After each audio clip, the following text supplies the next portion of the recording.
Jolo, si licik yang cuba menggunakan hubungan China untuk menyelamatkan 1MDB. Jika ada satu perkara yang jelas dalam skandal 1MDB, ia adalah betapa rumit dan liciknya pergerakan Jolo. Berdasarkan dakwaan buku Pengepungan Dalam oleh Leslie Lopez, Jolo bukan sekadar ikan bilis yang terjebak dalam lautan skandal kewangan. Dia adalah seorang dalang yang cuba menggunakan hubungan elitnya dengan China untuk menyelamatkan situasi kewangan Malaysia yang semakin tenat. Jolo dengan rangkaian elitnya di Beijing melihat peluang keemasan melalui pelaburan China untuk membayar komitmen 1MDB. China yang memang terkenal dengan agendanya untuk mengembangkan pengaruh ekonomi di Asia Tenggara dikatakan telah menyambut baik cadangan Jolo. Namun, langkah ini bukan sekadar usaha pelaburan, ia adalah sebahagian daripada skim besar untuk menyelamatkan 1MDB. Melalui penawaran projek infrastruktur besar seperti laluan rel pantai timur dan saluran paip kepada syarikat China, dana yang dikumpul dikatakan digunakan untuk membayar hutang 1MDB seperti dakwaan buku tersebut. Satu persoalan yang timbul di sini, bagaimana seorang individu seperti Jolo yang pada usia muda mampu membina rangkaian yang begitu berpengaruh dan berani untuk mencaturkan nasib kewangan negara? Jawapannya mungkin terletak pada kemampuannya membaca peluang dan memanfaatkan hubungan peribadi dengan golongan elit politik dan perniagaan di China serta Timur Tengah. Namun, walau seberapa licik perancangan Jolo, fakta bahawa semua ini akhirnya bocor hanya membuktikan bahawa permainan kuasa besar seperti ini jarang dapat bertahan lama. Skandal ini tidak hanya menjatuhkan nama Malaysia di mata dunia, tetapi juga membuka mata rakyat Malaysia tentang betapa rapuhnya sistem politik dan kewangan negara ketika berada di tangan segelintir individu yang hanya mementingkan diri. Jolo, walau sebijak manapun dia boleh menyusun percaturannya, kini menjadi simbol kekal kebobrokan dalam skandal 1MDB. Jolo, si licik yang cuba menggunakan hubungan China untuk menyelamatkan 1MDB.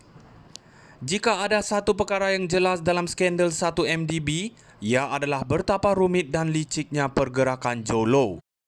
Berdasarkan dakwaan buku Pengepungan Dalam oleh Leslie Lopez, Jolo bukan sekadar ikan bilis yang terjebak dalam lautan skandal kewangan.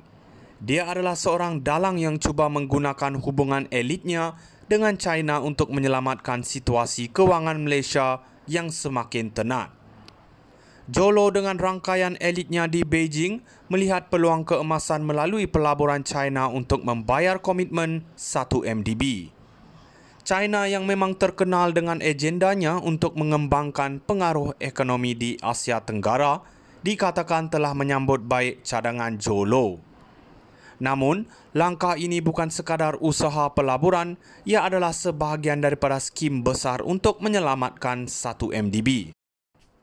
Melalui penawaran projek infrastruktur besar seperti laluan rel pantai timur dan saluran paip kepada syarikat China, dana yang dikumpul dikatakan digunakan untuk membayar hutang 1MDB seperti dakwaan buku tersebut.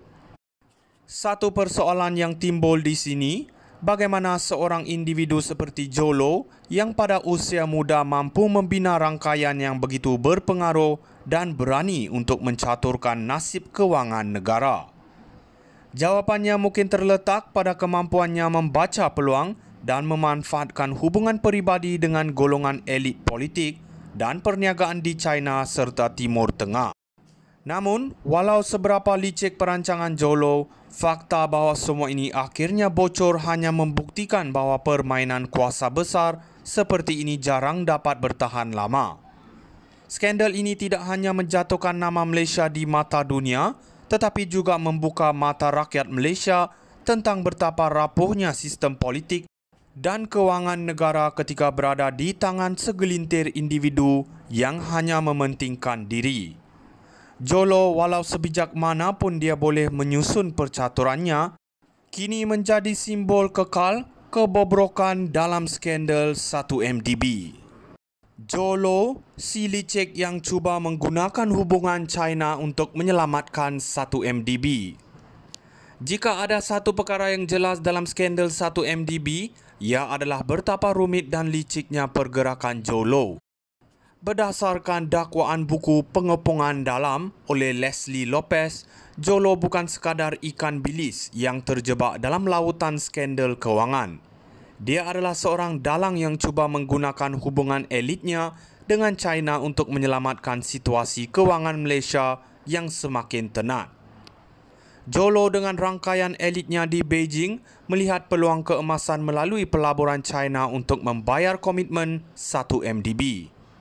China yang memang terkenal dengan agendanya untuk mengembangkan pengaruh ekonomi di Asia Tenggara dikatakan telah menyambut baik cadangan Zhou Luo. Namun, langkah ini bukan